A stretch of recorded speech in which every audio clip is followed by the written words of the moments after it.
Welcome to the Buck Brief. Fani Willis, who was supposed to be the Georgia prosecutor who finally managed to get a conviction of Donald Trump in state court, she's not going to be on that case much longer. In fact, by the time you listen to this, she might have already been removed. I'm speaking to you Friday morning after deep diving into all of this over the weekend. And here's the thing. If the people who were going after Trump were ethical, they wouldn't be going after Trump in the way they are in the first place, would they? Whether we're talking about Fani Willis or Jack Smith or Alvin Bragg, go down the list. There's something in common here, isn't there?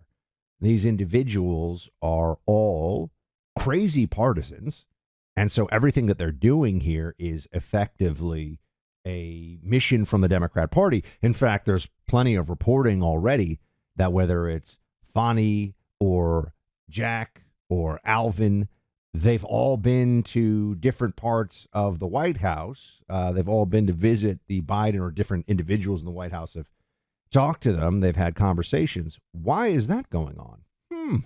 Interesting, isn't it? Now, I'm going to tell you, there's a very real chance here that not only is Fani Willis removed from the case, I think she's likely to be disbarred. I do not think they will criminally prosecute her. Should they? Yes. Will they? I don't think so, because I think that the system will say, oh, well, she is a prominent black female member, officer of the court, and she suffered enough, and she's been humiliated in all this. But understand, she didn't just want to lock up Donald Trump. She wanted to lock up 19 people, I think. 18 plus Trump or 19 plus Trump, a whole bunch of folks. Now, she allowed some of them to already plead out of this ridiculous racketeering charge. The whole thing is an absolute abuse of the law. But this is somebody who was threatening to throw people in prison for nothing. She should suffer the full consequences under the law of her corrupt action. And this is one of the big problems that Republicans continuously face. This is one of the major challenges here. We don't play as nasty and as dirty as the other side, even when they deserve it. And we don't make them suffer the consequences of their actions in a way that sends a message for the next time around. Right? You say, oh, okay, I don't want to go too far. I don't want to cause problems here, so I'm just going to let it go. They've suffered enough. No, the people who are bringing these politicized prosecutions against Donald Trump, they should all lose their law licenses. They should lose their jobs. And those who have broken laws in the process should go to prison. They should have to suffer the consequences of this. Anybody who's been paying attention to the Fani Willis saga, the testimony that she gave was fascinating, but also very frightening in a sense, because you watch this woman when she was up there recently, and then also Nathan Wade, her lover, that was hired for $600,000 to help with the case against Donald Trump. You watch and you think to yourself, this woman was making decisions about whether people should go to prison or not. This woman was bringing prosecutions that were destroying careers and lives. That doesn't make me feel very good about what's going on in Fulton County, Georgia, Atlanta area, right? That's not good. That's not encouraging for those of us who wonder, how is the judicial system and the prosecutorial system, prosecutorial component of it, how's it doing these days? The answer is not well. And what we have here is, the Fani Willis thing, she's lying. She clearly hired her lover. She wasn't honest. They keep playing these games. Well, what's a relationship? Or she wasn't honest about when any of this was started. And now there's the text messages that have been released in court. There's clearly a cover-up going on. I mean, it's a mess. It's a mess, right? If it wasn't a mess, it would already be over. They would have already been able to put this to rest. And as I said, I'm making a prediction right now that the judge, because as I said, it's Friday morning as I'm doing this podcast, I'm making a prediction that the judge will remove her from the case. Has to remove her from the case. And then that takes us to a place where, well, what happens to this case overall. I know they're going to argue and they're going to try to continue this situation, but I don't think that that's going to work very well. And I want to get into why, and also some of the other legal cases happening right now. And I'll just give you this thought. It looks to me like the multi-pronged legal ambush of Donald Trump is such a spectacular failure that it may almost on its own propel him to be the next president of the United States. And what could be a bigger failure than that? Not only will they fail to imprison him or even convict him, he will end up being president again. That is how it looks today. I don't know what the future holds, but it certainly seems like it is moving in that direction. But let's talk about gold for a moment, because things can change the economy really fast, and you want to prepare before you need to prepare, if you know what I mean, before you recognize, oh my gosh, I got to make a move. That's why the Oxford Gold Group is something you need to check out, because you want to have real gold and silver nowadays. I mean, we barely carry cash, right? I think about this. How much of your money is numbers on the screen of a computer? Probably all of it these days, right? Maybe you keep a couple $100 at home in cash. Having some gold on hand just makes sense. It diversifies your holdings. Gold increases in value historically over time. You look at a long time frame. Look at the last 40 years. Is gold worth more today or less than it was 40 years ago? It's worth a lot more. So take a look at what they do for you over at the Oxford Gold Group. Also, with inflation and the money printing going on, you just want to have some gold on hand. I'm talking about diversifying. I'm not saying go all in on gold. No. You want to do something that's smart for you, smart for your portfolio. And that's why the Oxford Gold Group has experts you can talk to. Say, look, this is what I'm looking to spend. They want long-term customers. They want people that are buying gold from them this year, next year, over the next 5 years, over the next 10 years. So they're going to help you get something that's comfortable, makes sense for you, because that kind of diversification in precious metals just makes sense. OxfordGoldGroup.com/free. Go to OxfordGoldGroup.com/free. Request an info kit today. Make a purchase of precious metals. You may qualify for up to $10,000 in free precious metals. OxfordGoldGroup.com/free. That's OxfordGoldGroup.com/free. Now, I was talking to you about where all these other legal cases are going. The Florida case, Trump has requested that the Florida case begin, I think, in August, meaning the Mar-a-Lago documents case. And this is very interesting to me, because what this means is Trump is trying to box out the J6 case, because you can't run two trials at the same time, because he has to be in person for the criminal trial every single day. There's no way around that. And so he's thinking Judge Cannon, unlike Judge Chutkan, is not some crazy anti-Trump partisan. Judge Cannon will at least be fair in terms of process to him. And beyond that, I think he thinks that Judge Cannon will allow him the full scope of all of his different challenges. There's classified documents at issue. So if she gives him just normal judicial process, he'll easily be able to run out the clock.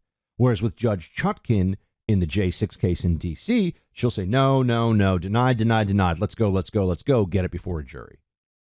Get that conviction. She's basically a prosecutor in judicial robes. That's how Judge Chutkan in D.C. on the January 6th case is operating, has been operating up to this point. Same thing with the D.C. Court of Appeals. So what you have now is Trump recognizing, okay, why don't, and this is the Trump legal team, they've already requested this, why don't we try to get the documents case to start? We'll say, okay, if it starts in August, oh, but wait, what about DOJ guidelines that say you can't have the case then? Well, that's not really Trump's fault, is it? And if he's going to have a fair defense, he needs the time to prepare. And if the time to prepare means the trial has to start in August, well, then really the trial should start after the election for Mar-a-Lago. But we'll see. We'll see how this all goes. I mean, will the DOJ bring these charges? Will they allow this to continue as it is? My sense right now is that they're going to shut down the Atlanta case, which I moved from, is going to be on hiatus for a little bit, because when your lead prosecutor has such a spectacular, catastrophic fall from grace in public, where she shows herself to be just incompetent, dishonest, corrupt. Very hard to put that forward and have the public view this as any kind of a judicial proceeding worthy of the name. So I think that Atlanta is probably falling apart. Then we get to the J6 trial. You know what? I'll give you my J6 cents here in just a second. Look, this comes at a really important time. Patriot Defender. I've partnered with Patriot Defender. I am a Patriot Defender member. Here's what they do. They provide you with a no-cost legal defense so that if you find yourself attacked for your constitutional rights, so whether we're talking about defending yourself with the Second Amendment, your free speech rights at a town hall meeting or at a school board meeting, if you suffer consequences from people attacking you for constitutionally protected rights, Patriot Defender can provide you with a no-cost legal defense. So if your business, your income, or your reputation are harmed due to the weaponization of government for ideological reasons, basically, if the wokeness comes for you, you have a no-cost defense option from Patriot Defender if you're a member. Membership costs very little, very easy to get set up. I am one, and I'm a partner in Patriot Defender because I really believe in what they're doing. I think people need to have this, especially if you want to be more active in your community, you want to be speaking out, you want to be doing things to help save this country, you want to have Patriot Defender. The website is patriotdefender.com. Very easy. patriotdefender.com. The only membership that goes beyond just concealed carry weapon defense. It'll cover what others won't to protect you, your family, and your livelihood. It treats your constitutional rights as sacred, which they are. patriotdefender.com. Again, go to patriotdefender.com. Now, where do I think this is all heading with the J6 trial?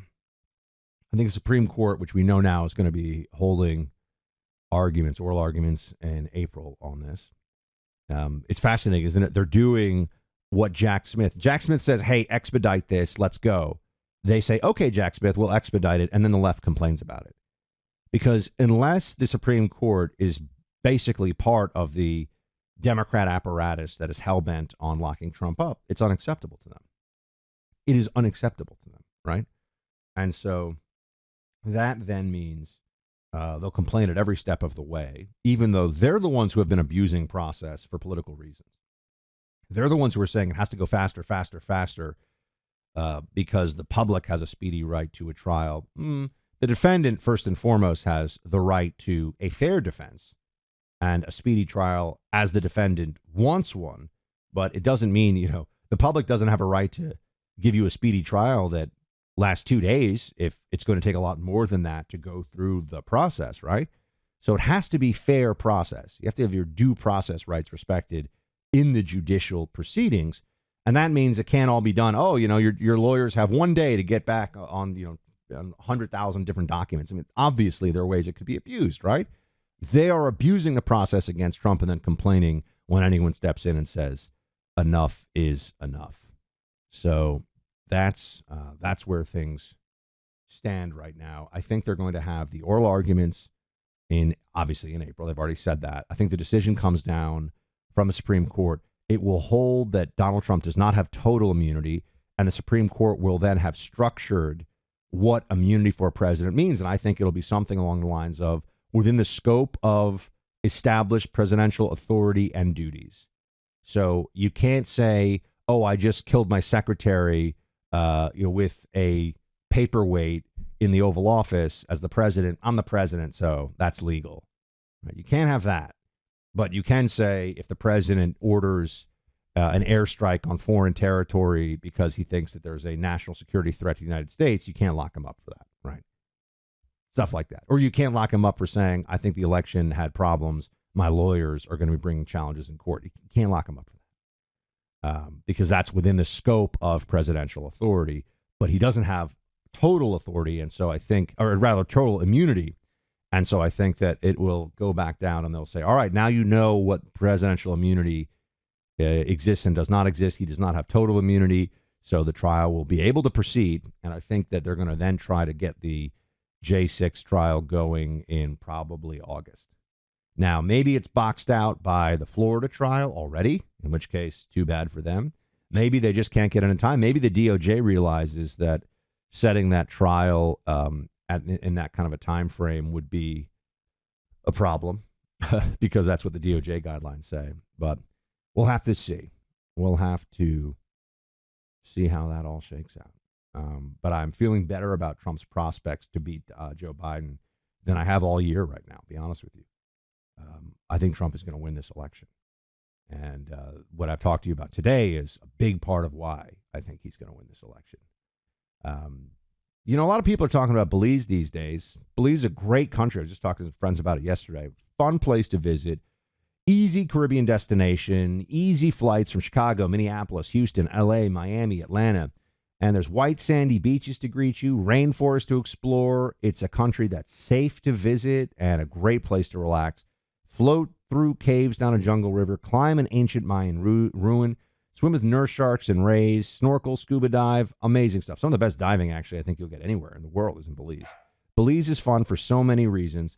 Go to BelizeIsFun.com to get the guide. Again, that's BelizeIsFun.com, BelizeIsFun.com. Thanks for hanging here, team. We're going to put out more videos, so if you're not already a subscriber on the YouTube, please go to Buck Brief on YouTube. Check out the Buck Brief, and I will talk to you more on Monday. Shields high.